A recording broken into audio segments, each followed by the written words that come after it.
আসসালামু আলাইকুম প্রিয় মুসলমান দিনী ভাই ও বোনেরা, আপনারা এই মুহূর্তে দেখতে পাচ্ছেন আমার দাদা উজ্জ্বল সিংহ, যার কথা একদিন বলেছিলাম। ইনি আমার গুরু। পশু চিকিৎসা করি, মূলত এর আগে অনেক কিছু করেছি, তো শেষ পর্যন্ত এই পেশায় নিয়োজিত হয়েছি বিগত 5 বছর যাবৎ।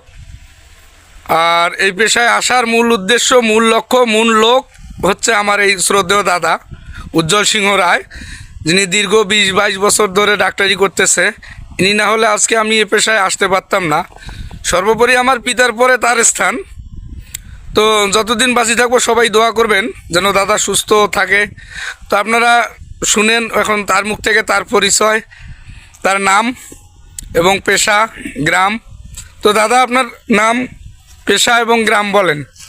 আমার নাম উজ্জ্বল সিংহ, গ্রাম সিংপাড়া, কুতুবপুর।